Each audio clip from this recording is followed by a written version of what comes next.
За баярлалаа. За иргэд өнөөдөр одоо бид нар төсөв хилцэж байгаатай холбогдоод хэлчихэд гадаа жигсаал цуглаан хийгээд тийм ээ. Хөдөө малчт маань бас малынхаа арьс ширийг боловсруулж чадахгүй хайж байгаадаа маш их бухимдалтай байгаад гэд бидний ийм асуудлууд их байна.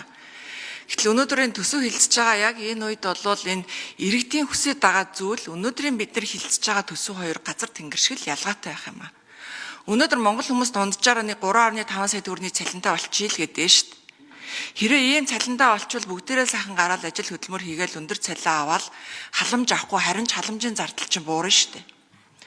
Гэтэл одоо ингээл энийг хийчихгүй дээрэс нь одоо энэ ажил хөдөлмөр хийчих ажилт дөржилтийн паркууд ааж тавьчихгүй ингээл яваад ах юм.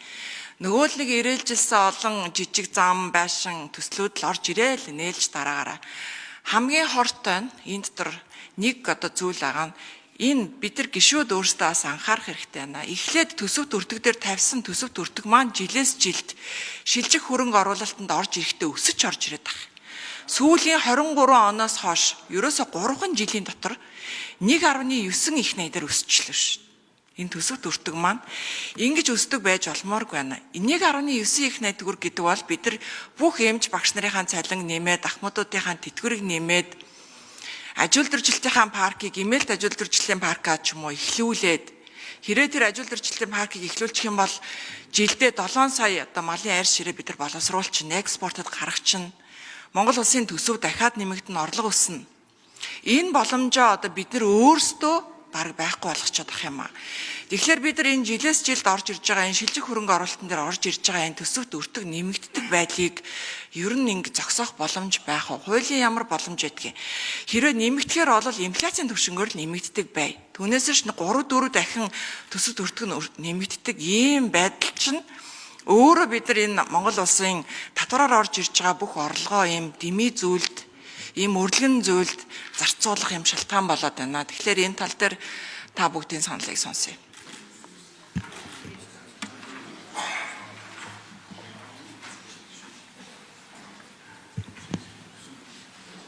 За, учир сайд хариулъя. За, ер нь тэгээ олсныхоо хэрээр үрдэг, урсгалаа багсгадгүй. За, тэгээд татвараар бүрдүүлж байгаа орлогоо нэрлсэн дотоодын бүтээгдэхүүнийхээ харьцааг буулгадгүй. За, ингээд төслүүдэд эренбэлдэггүй. За, тэгээ шаардлагагүй санхүүжилтүүдийг хийдгээс болоод өнөөдөр тэгээд яг ийм байдалд очсон. Тийм учраас зүгээр миний хувьд бол сая шинэ засгийн газарт анх удаа төсвийн үрээ төсвийн бодлого хариуцлах юм үүрэг оногдлоо л. Тийм учраас юу гэж зорьсон бэ гэхээр сангийн сайд эдийн засгийн хөгжлийн сайд хоёр бол юу гэдэм харилцаа сайн байж ер нь болохооргүй ажил юм бэл. Ажлын онцлог бол. Тэр макро тоонуудаараа чанга бариад тэрэнд нь төсвийг төлөвлөж явах хэрэгтэй болохоос биш. Сангийн сайд эдийн засгийн хөгжлийн сайд хоёр бол хит найзан дундаа орвол нөгөө GDP-г нь хоос нэмдэг, орлогыг нь хит их өндөр тавиад тэгээд нөгөө гаргаж байгаа экспортын бүтээгдэхүүнүүдийнхаа үнийг нэмээд тэгээд тэндээ нэг баахан юм шингэх гэж дайрсаар байгаад ингээд будаа бол. Тийм учраас энэ удаагийн төсөв дээр яг таны хэлж байгаа энэ урсгал зардлыг л ер нь 24% барья л гэж их зорьсон юм аа. Урсгал зардлыг ингээ 24% барьчихаар цаашаа бол энэ усыг эдийн засаг өөрөө ирүүлчихнэ.